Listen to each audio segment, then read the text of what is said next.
Welcome to the Practice You podcast. My name is Elena Brower. And he wrote what I think is required reading for every child in America, starting at the age of, I think, 14 would be an appropriate time. The book is called Heavy. The person behind this book is one of the most special people I've ever met on this podcast, and I can't wait to speak to you. Kiese, welcome. Thank you so much for having me. I never thought I'd be here, but I'm happy to be talking to you. I want to first start by saying I wish it had happened sooner. Right. I'm so grateful for all of this, that it has happened. And I'll start by saying the following, because I think it's important to preface it. We haven't spoken at length at all, but what I can say is this. As a white Jewish kid from Long Island who was born in 1970, I think very close to you, true? Yes. What year were you born? 74. Yeah. Some of the references in Heavy, I nearly died, fell over out of my chair from the remembrance of the 80s that we share. Your book is part of my very intensive re-education to clear away the bullshit that I was taught in my school and welcome in the truth. And your book has been a huge part of that. I'm on the edge of tears right now. I'm so grateful to you. Your voice in the book, you're addressing your mama from start to finish. You center her as the person to whom you're writing, even though you've said in many interviews it's not a letter. You're centering her, you're centering your hometown of Mississippi, you're centering the secrets and the blackness. And you've even said in one interview that I loved, the wetness, sweat, sex, secrets. It instantly welcomed me in, your book, instantly. So if you're white and you're listening to this and you think, oh, that's not a book for me, I promise you, it's a book for you.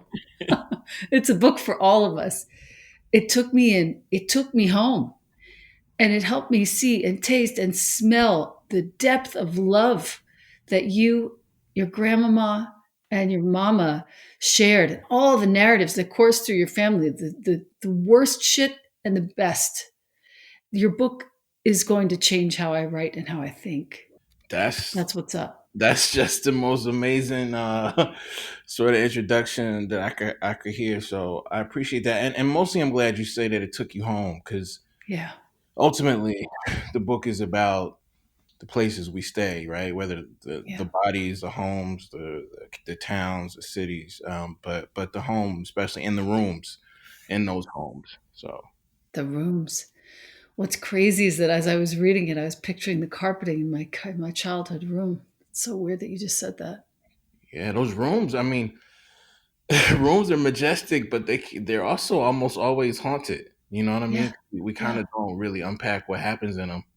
Yeah. And school often doesn't really give us the tools to do that. So we just have to find out how to do that ourselves. So anyway, thank you for letting it take you home. That's a big deal for me. It's such a pleasure.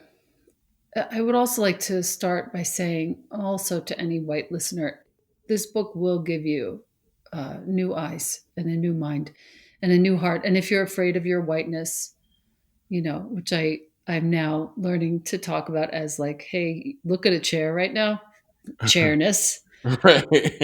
Look at a lamp right now, that's lampness. That's right. Whiteness is not a bad word. If you're afraid of it, reading this book will actually help you look at your own lineage, your own upbringing, your own family secrets, and all the things that were good and bad differently. And it'll help you address the things that you don't want to talk about, I feel, no matter what your color. I know that your mama made you write, and my child is pissed because I'm totally going to start making him write this summer for me. He's so angry. He's 14, almost 14, and he is Oh, pissed off. I'm like, this is the first book he's actually going to read for me, and we're going to do writing practices together around this book. Who taught you to write to that? Because this book is addressed to your mama. Where did you get that idea? How did that happen? it's sort of a long story, but the short version is My grandmother didn't read a ton of books, but she reread the Bible. Like, I mean, probably 100 or 200 times, and I don't know, like she believed that that Bible was written to her, and so as a young kid, like I didn't have a language or anything, but I always knew that I wanted to create the kind of art that did to people's bodies what the Bible did to my grandmama's bodies. And initially, I couldn't find literary art to do that, so it was like musical art, particularly like hip hop, rap music at the time. Like really, just sanctified me. I felt like a lot of those human beings were writing to me, even though they weren't. I felt like they were. So, and it was a different feeling when I got to school because we were, like as black kids, we were often asked to write ourselves out of our assignments. We couldn't write about the things that brought us joy. We couldn't write in styles that brought us joy. We couldn't really even explore joy. If you can't explore joy in a classroom, you definitely can't explore terror. So Mm, it's just like I just wanted to create a piece of art that people could feel was speaking to them and to parts of themselves that they might not acknowledge. And yeah, I just wanted to do that hard thing, which is to make people feel like that piece of sort of a tree in their hand is yeah. is, is as valuable as the heart in their chest. And that's what I was trying to do. Mission accomplished, Man, thank you. straight up. W.E.B. Du Bois said, and this was pointed out in one of the interviews that I saw, I watched a few of them with you.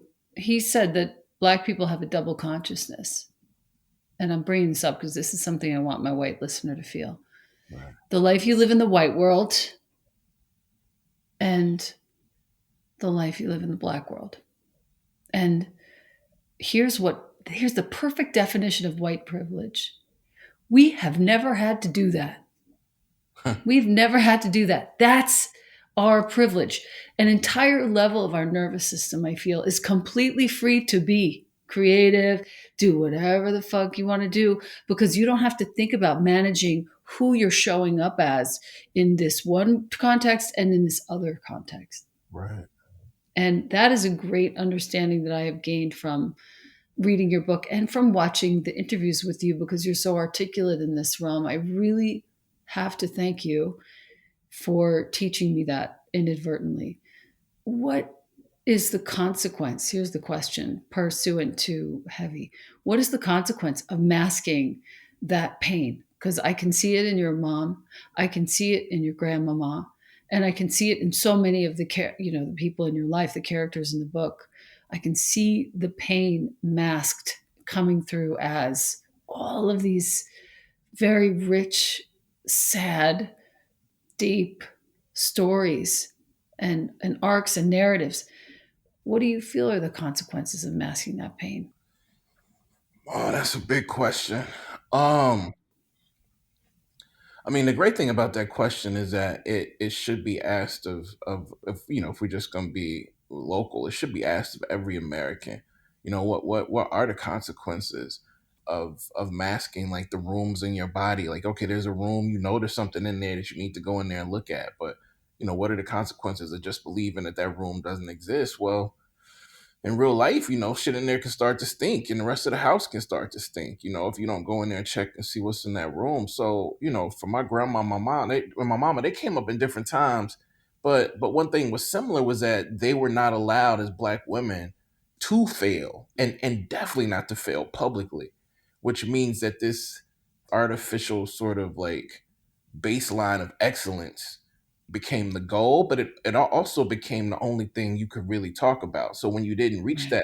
that artificial like space of excellence, well, you got to deal with the converse, which is the shame. Mm, And when you're dealing with that shame, you got to deal with that shame. I think for all families, but definitely for my family, it can eat us up, and and we can fall into relationships with money or food or sex or mm, all kind of things that like unhealthy relationships with those things. I'm not saying those things are unhealthy. So, in that right. way, it's just like what humans do. You hide the things that really you need to tend to.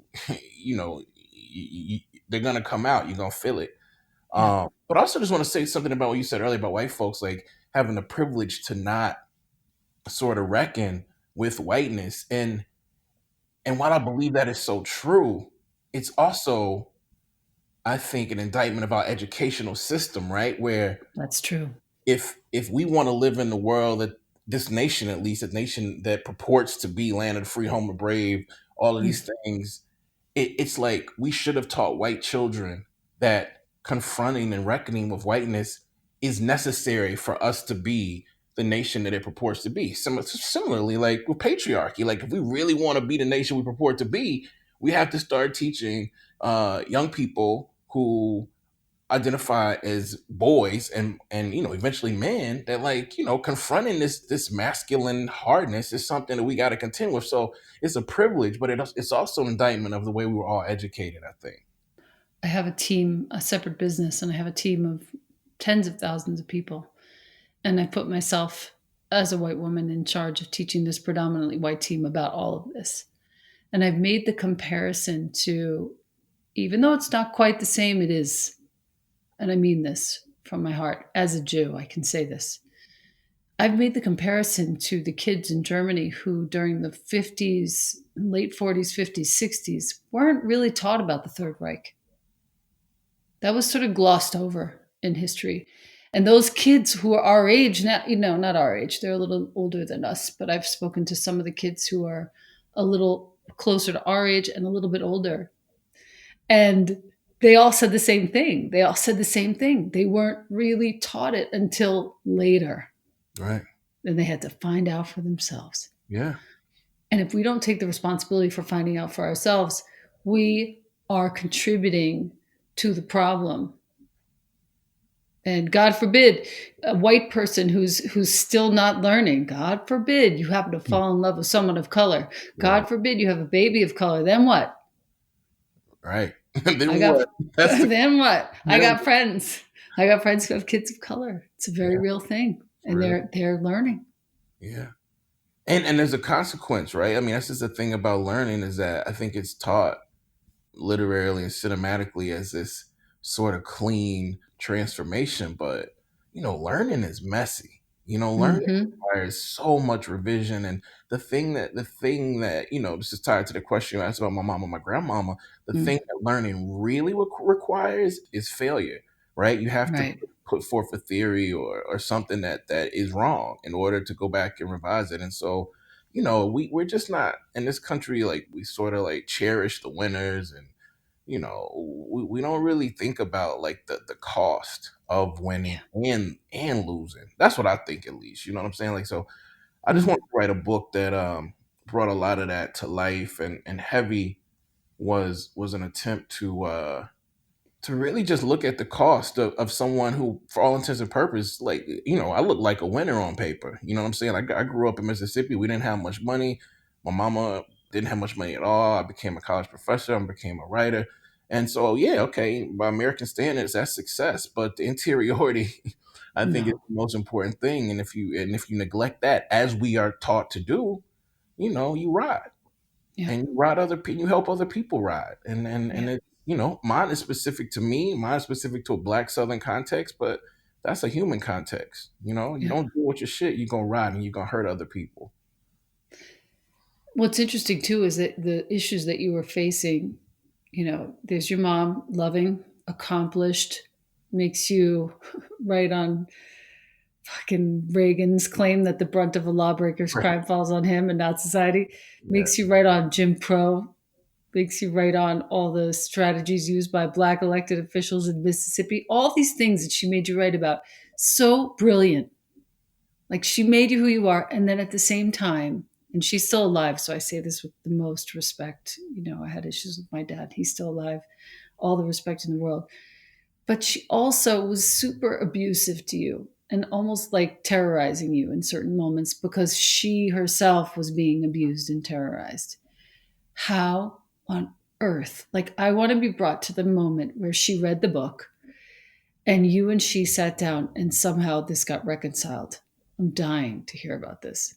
Oh man. Well, again, because I read a lot and watch a lot of film, I wanna cry that moment. But there have been lots of moments. And my mom, I had to interview my mom a lot to write this book.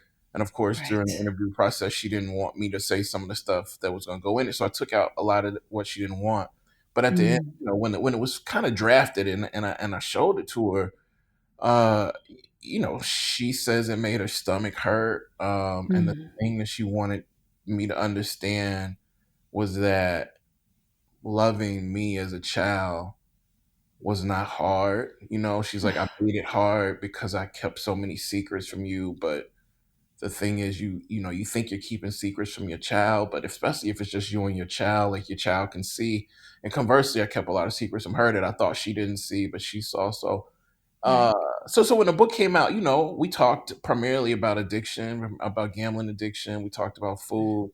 We talked about lying, and I told her that the thing about being her is that she's brilliant and she's helped so many people in my state, but she also has a son and a mother who she never ever has to lie to about anything because we're always That's gonna right. love her. Do you know what I'm saying? Like my mom Totally. I'm not a parent, but I think parents tend to hurt children. Parents do a lot to children. They help children. They hold children. They give them wings. But she just, she did not have to ever lie to me because I Hmm. don't love her. Like, and I'm always gonna forgive my mama. I'm gonna Mm. try to take care of myself. Now, what I mean. I've learned some coping skills. Like if sometimes if I feel like she might be pulling me into the deep end, I found some coping skills to kind of be there for her without drowning too. But human beings drown. So there wasn't just like this one moment where mom was like, "Key, that's what the book is doing. I'm playing with the notion of like deliverance. Like, okay, we had the quick Right. conversation. It's all good. Okay, you wrote the book. Now it's all good. We still gotta have to deal with each other at the end of the day.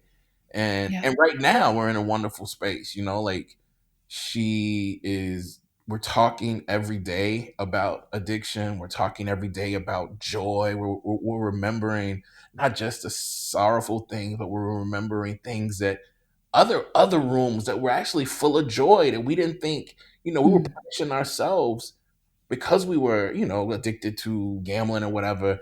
And sometimes when you punish yourself and you feel shame and guilt, you have access to joy that you push away. And Right. so, lately we've been talking more about like really joyful, funny things. And so we're in a good place today. Now tomorrow it could be different, but today we are. Right. It's so beautiful. There are a couple of details that I pulled out of the book. The way that there was one time where you were in the car and she had just picked you up, and I think she had just been beaten by Malachi, and you put your hand under her knee when she was sad, like she did for you. I Yeah, wept for an hour, and it made me think of all the parents. I happen to have people in my life who've taught me that if I screw up, touch my kid, yell at my kid, whatever it is, touch my kid a handful of times in his right. life.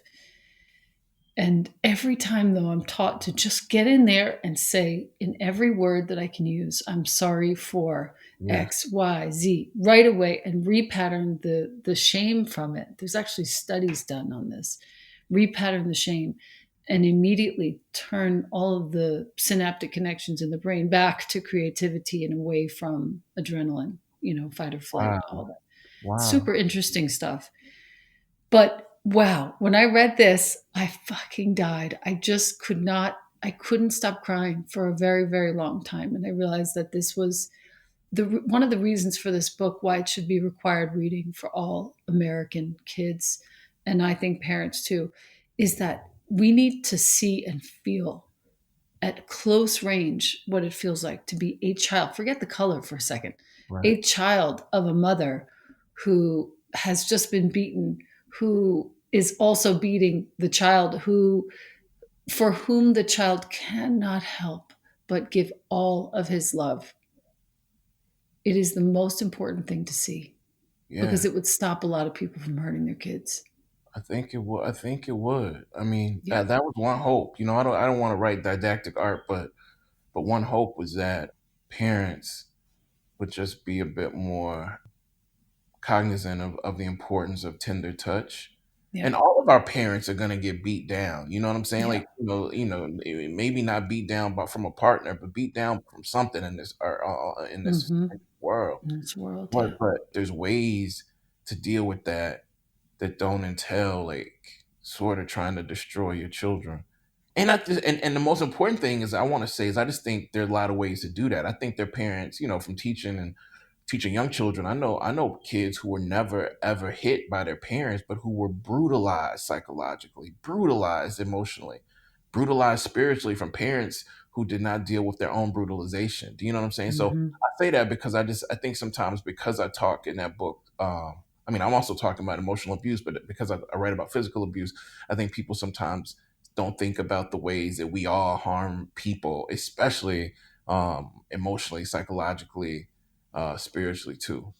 And totally. I don't have children for a lot of reasons, but one because I'm afraid. I'm afraid. I just don't want to hurt anybody, and I definitely don't want to hurt my kids. But my Yeah, friends are like, fam, that's just part of being a human. Human beings hurt people, but I just think we can be better at tender touch. And when we, as you just said, if we do hurt folks, and we know we should not have, be they mm, children, be they grandparents, be they a stranger, I yeah, think we have to like think about what reparation means. Like, what does it mean to repair that damage done? And that's something we're not good at in this country, particularly when we think about black and white folks. We're not good at admitting the harm done, and we're definitely not good at attempting to repair it. Can't repair anything that you don't think is wrong. You know what I mean? yeah. Yeah. As I say this, just flashed across my screen that Trump shut down any hope of taking the Confederate statues or flags off of the army bases. Fucking asshole. Of course he did. I can't even stand it. And all of the officials were actually open. They had expressed openness to it, and he shut it down.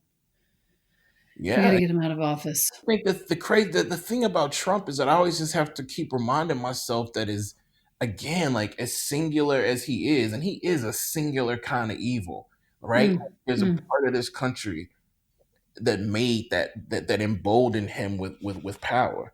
Do you know? yeah, And I think yeah. it's harder. I think it's easy to get on MSNBC and easy to get on CNN and talk about the shit he does because he's a singular kind of evil that I've never seen. I'm gonna be Yeah. honest with you, Yeah. but that dude would be impotent were there not tens and tens and tens and tens of millions of people who actually think he's not being brutal enough. And the thing that I think white folks need to deal with is that why do the majority of white voters in this country vote for that man, and not just because he's Republican. Okay, well, why do the majority of white people in this country support a kind of singular evil entity? And that's a Yeah. question that like white folks have to answer. Because I don't know any black people who voted for Trump or support Trump. I don't. Like I personally don't. But every white person I know knows somebody who does familiarly. Relate a friend or friend of a friend, and I just think Former friends. former friends, right? I just think until we really get to that, you know what I'm saying? Like we're gonna be in a heavy place as a nation Yes. because it's not just that. It's not just him. He's a mascot and he's a evil mascot. But like who's coming to the pep rallies? And how did like American churches, American schools, and American families create Americans who would support someone who has like the ultimate appetite for suffering? Yeah. You know what I'm saying? Like when his poll numbers slip, he tries to do things that are more cruel to get more Americans, quote unquote, in his camp. That says something about us. But I really think it says something about white folk. And I'm not sure what. All I know is that I have friends, capable, beautiful, intelligent women friends who are openly supporting him and all of his theories. Oh Wow. yeah, you know, this is one of the most confusing aspects of it. Is not It's not how to face my whiteness, because all I have to do to get that straight is educate myself. That's all I have to do. That's not confusing. I'm not afraid of that. Sure, I'm sure I'll be clumsy at some point. I'm sure I'm going Right, to fuck it up as a woman in wellness and white. I'm sure I'm going right, to screw it up. But I'm not scared, because all I have to do is learn. What I right. am scared of is the women in wellness who are white, who are not doing this work, who are actually supporting the complete opposite side. I actually saw somebody who had a hashtag, a beautiful white woman friend of mine that said Blue Lives Matter. And I fucking Wow. died. I fucking Wow. died. I started crying right there on the Ooh, spot. that's tough. Yeah. It knocked the wind out of my body. That's tough, man. This is not what we are talking about. This is not the conversation we are having right now or ever, really. I'm not debating there. I know police officers, I know people who are doing the job who are doing it right. Right. I mean, tons of stories of I just had a talk with my friend who's founded Commune. He was on the, walking to a protest with his three kids. He's white. And he comes across a black cop. And the exchange they had, wordless, was one of the most beautiful he's had in his life. The long, slow nod that the black cop gave him when he smiled, that full of love and full of meaning and full of recognition and acknowledgement. What the fuck are we talking about when we talk about the fact that anything is going right with regards to the police right now? There's nothing going right. There has to be a change. Yeah, yeah. And I wonder about I mean I agree, obviously, like, I'm someone who doesn't really believe in guns, and I don't believe in prisons, and but I do think if we're gonna talk about what people are saying about defund or disband police, I just think that conversation has to be had in tandem with education, education, Reallocation. yeah, and economic, wealth inequality. It's like, so anyway, I just think to deal with one without dealing with those, and I think we have to take, I think people who I know who are on the front lines would be like, yeah, we're talking about police now, Right. but I'm just saying in general, a conversation about the way, for example, like I've been handcuffed in my life by police like what 8 times. I've had guns to my head by police 4 times. I don't drink, you know what I'm saying? I don't steal shit other than I stole a book from a library and took it back. Um, Hmm. I didn't grow up selling weed. I didn't grow up doing weed. And police have put guns to my head 8 different Wow. times. So that's a conversation, but I just don't think we can talk about that conversation adequately without talking about the ways that those police were also trained as students, as human beings, students, and so educationally, and also in terms of religion, because the thing is, a lot of these cops who are doing this call themselves Christian. So it's just like, I just think there are a lot of just overlapping things that we got to really get to the root of Yeah. if we want to be free. And that's the question, like, do we want to be free? Like, free, it's, being unfree for a long time, just like any sort of pattern, it becomes normalized. So, like, do we Yeah. want to be free? Do we want to Yeah. share? Do we really want to swim in joy? I don't. I think a lot of us don't, even though we would say we do. You know what I mean? Well, there's a familiarity to oppression. There's a familiarity, and of all kinds. I'm not just staying with this conversation, but there's a familiarity to any kind of oppression in any kind of family. Right. I know some of the, too, some wealthy white families where there's oppression like I've never seen anything before, and Oh, everybody comes out of there damaged as fuck, like yeah. super damaged. Super down. And that is what's familiar. So then they go and pick the partner like that, or they pick the Absolutely. friends like that. Yep. So Yep. there's that bit. I'm just amazed at how much I didn't know, and thankful for what I'm finally coming to know. I'm thankful too. I think committing to be a active student is a revolutionary act for an Yeah. American. Yeah. Do you know? I think we're That's right. taught that our education should end after 12th, or after we graduate, or after we get a PhD. And nah, that education, Mm-hmm. that messy revision has to go on until we die. Yeah. Tell me when you finally got a handle, the moment that you got a handle on the fact that you had a gambling problem. I just want to look at that for a second. I myself am sober for, let's see, more than 5.5 years now. I Oh was wow! a total Congratulations! pothead. Oh my God, thank you. You I were was the worst kind of pothead. If you ever did smoke weed and you found me when I was smoking weed, we would have had a very good time. butt. Um, That's funny. I know. Maybe it's not funny. I'm sorry. It's like It is funny. No, it has to be. You have to make it funny. weed is always the one you're supposed to laugh at, right? That's just like my That's instinct was right. to laugh because you said weed, but no, like, congratulations for Yeah. for confronting something that I assume was not healthy for you. Um, No, it wasn't. It was the thing that I thought I needed every day, like to be functional and funny and cool. yeah. Yeah. But I want to know about your gambling because I've never had a gambling issue and I'm very, very curious to hear what the parallels are. How did you figure it out? When did you acknowledge it? And how did you like surmount it, walk around it? Well, when I've been going to casinos my entire life as a young person. I Even when I was remember. like, I start the book off talking about I'm like 11 or 12 or something like that, and I'm in Vegas. Yep. And I'm too young to be in a casino, but I'm a big boy, Yes. so Yes. the cops don't think that I'm a child. And so I've been, so between the ages of like 8 and probably 30, I'd gone in and out of casinos with my family because my family just loves to gamble. But around the time I was 31 or 32, I'd run my body into the ground from exercise. I mean, I was addicted to exercise. That was my biggest addiction. And and Mm. the problem was I wasn't sleeping and I wasn't eating. So, got my body fat down to like 3%. And everybody was, Wow. a lot of people were just saying, you look so good and blah, blah, blah, blah, blah.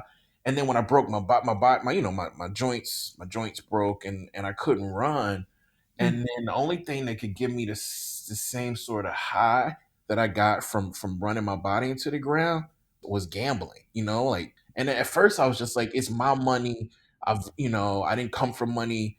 I've saved this money up. I don't splurge on anything except like, music sometimes and books, but I get books free now. And so I'm like, I'm just gonna like go out and just go to the casino and just see what happens. And it's like the worst thing in the world that can happen. You go to the casino one Yeah. day and you fucking win.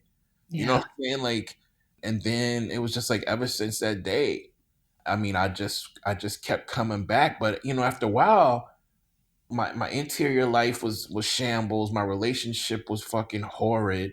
And then you Mm. just start going to the casino, not even to win, but just to get the feeling of competing, even though you're gonna lose, right? You're gonna lose. Like you cannot like that's the thing about casinos, you can't beat them in the long No. run. You know what I mean? No. Like it's and every year that you get deeper and deeper and deeper, you keep thinking, well, man, maybe one day I'll win that 10 million, maybe one day I'll win that 15 million.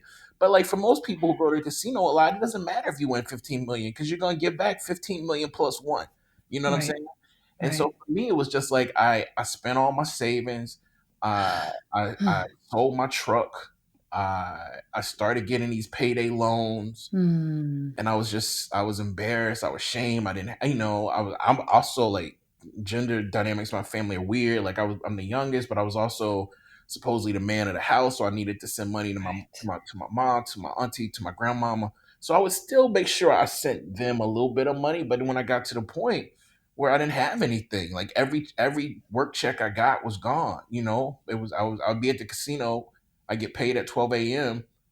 By 1 o'clock in the morning, I'd spent all of that. Do you know what I mean? And so Mm. Mm.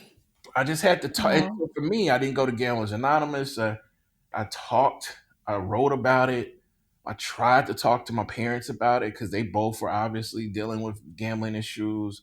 And real talk, like heavy is what brought me out of it. Like I had to write Yeah. that book to look it in the face and also to not isolate it, to also just see like a pattern of what led to it. Do you Right. know what I mean? Right. Like heavy is about a lot of other things other than gambling, but Yeah. it definitely is about gambling, literally and metaphorically. And so, when you don't have any money and you don't have any children, and you gambled your car away, and you gambled your with the place where you stay, you can't live there anymore. But on the surface, you're a successful writer. Like there's a problem. There's a big Yeah. problem there, Yeah. and I Yeah. needed to do what my mama taught me, which is to use my art to try to heal myself. And that's what I did. Like that's why in Mm. some way heavy is like, it's a heavy book, and it's not afraid of despair, but it's also like it relishes in the importance of like art making and like our healing. You know what I'm saying? Like Yeah. creating that book was how I got out of not just gambling, but not thinking that I was worth having anything. And that's what my shit was. Like I didn't think I was, because I was in a relationship that was absolutely terrible, and it was terrible because I was a fucking like deceptive ass liar. After Mm. that relationship was, I felt shame, I felt guilt, and then I Yeah. just thought like I can just punish myself by giving everything away, And then you come to a point where you're like, fuck, yo, like I'm at that point now where most people who are gambling addicts start stealing. You know what I'm saying? Like to Yeah. and I don't want Yeah. to do that. Like I don't want to. I'm not. That's not my thing. I'm not trying to steal from people or deceive people to get money. To so anyway, I just needed to use the art and try to get myself out of that addiction through that art by actually confronting it and talking about what came before and what could come after, and try to have hard conversations with my mother about it, which that was really hard. Yeah. That was hard. That was very hard. You know, I hope sometimes your mama listens to these things because she needs to know that despite the mistakes that were made, despite the hands that she raised, she did something for you that translated into a gift to millions of people in time, like going forward many generations. This book that she ended up being she was the impulse, she Right. was the catalyst in a way. It was. The fact that this book is going to go out to so many different millions of people in time, she gave a huge gift with all the mistakes that she made. Huge gift that wipes them out, I feel. Absolutely. No question. I mean, that's what I try to that's what I want the reader to understand is that if Yep, you appreciate this piece of art you're holding in your hands, you have to appreciate the person who was really most responsible for it. And the people who were most responsible for that book are my that's right. mama and my grandmama. You know what I mean? That woman. Yo, your grandmama is so funny. I wish I could meet her. She's a real deal, fam. Oh, She's an incredible human being. She's just so fucking good at love. She's just great at yes. love, Yes. and I'm not I mean now, when you cross her, she will get you. She will get you. I said I don't believe in guns in prison, but my grandmama believes in both. She'll get you if you cross her, but you got to cross Right. her a few times. You know what I'm saying? Yeah. Yeah. You have to be disrespect her and humiliate her a few times. But when she's unlike me, I can forgive anybody, but my grandmama, nah. But she's just so good at love. She's so tender. I've never heard her say a derogatory thing about any like maligned group of people. Be Mm, it mm, queer, Latinx, like nothing. mm. She had a lot to say about white folks who have not done right by her, As she should. but those same people, she would invite in her house. She would ask them what they want. Are you good? You know what I'm saying? So Yeah. she's a model of love that I want to embody. But my mama she encouraged a kind of artful rigor that made heavy possible. There's no question about that. You know the word heavy in.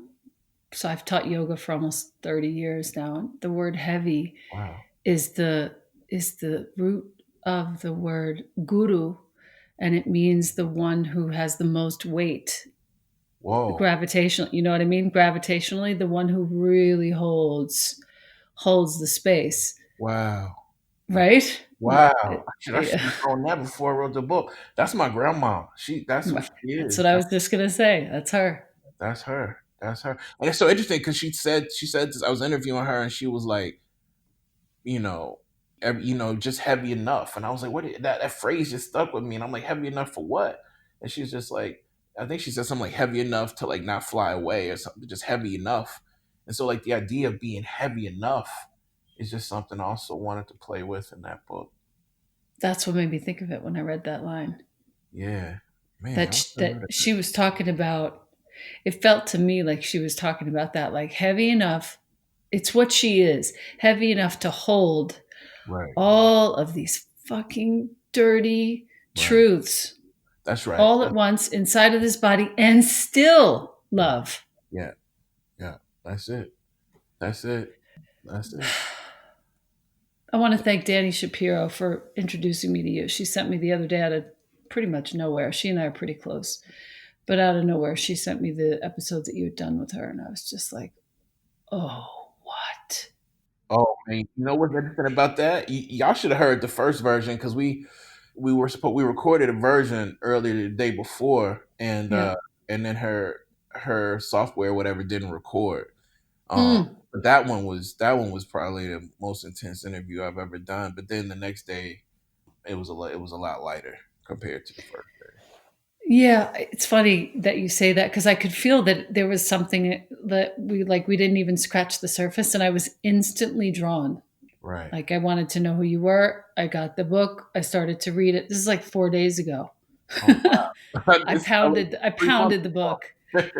Dude, no, I pounded the book. It's the one that you were I think it's episode 38. She just recorded it during the quarantine. I guess that may have been a couple months back now. No. She recorded it. We recorded it the day before it came out. Ah, okay. So then it's recent. Yeah, Fine. yeah. We're, yeah. So that's what's up. I can't even thank you enough for taking the time today to be with me and talk to me and listen to me and teach me. I'm so grateful beyond for your art. I'm so grateful too that you have committed your life to a practice of wellness and helping other people get better. And using, and it sounds like you're using yourself as a vessel and as a model. And I just think we can be better. We can be braver. We can be more courageous. Yeah. Um, and we will. And we Yeah. will. Can I have permission to call you to do a part two? Sure. Just let me know. Yeah, I will. I feel like in a few months from now when I know more, I want to read your other two books. And then I think I'll be equipped to talk to you again and see what we can learn from each other. Yeah, and good luck with those writing exercises with your son. I Mm, hope you don't get too mad at I hope he's not dude, too he's so upset. angry. I'm going to read to you, though, the first thing that I wrote after reading your book. I Okay. woke up early this morning and I started what will eventually be a spoken word. And it was because of your book that I wrote this. And it's only 3 paragraphs, but it's the very beginning of what I think is going to be beautiful. Okay. It starts like this. When I was little, I remember wishing I had black skin like Tanya Haskins. Tanya. It was like she sang her name every time she said it. She was the epitome of beauty for me. She had bands of every color all over her perfectly braided hair. It was her eyelashes. It was her quiet, dignified look. When she smiled, you could feel that she cared. She cared deeply. She cared about everything. She folded her hands just so. She wrote in this mellifluous cursive that made me swoon. She had eyes that lit up the entire classroom. She sat too far away from me. Wow. Ooh. Ooh. Ooh. That's the beginning, That last Tanya. line. Ooh. She sat too far away from me. That's interesting. Yeah. So because you wanted to be closer to her, it's not like you sat too far away from her. She sat too far away from you. The teacher just placed us. I don't know. Yeah. And all Yeah. I knew was that she was the prettiest girl in the room. Feel that. And I mean, I'm straight. I live for women, but I'm straight. I never wasn't. Right. But I just wanted to be closer to her. She felt like she knew. I felt like she had information that I wanted, like Right. of how to be a person in the world. Yeah. Yeah. And I'm sure she did. And she probably had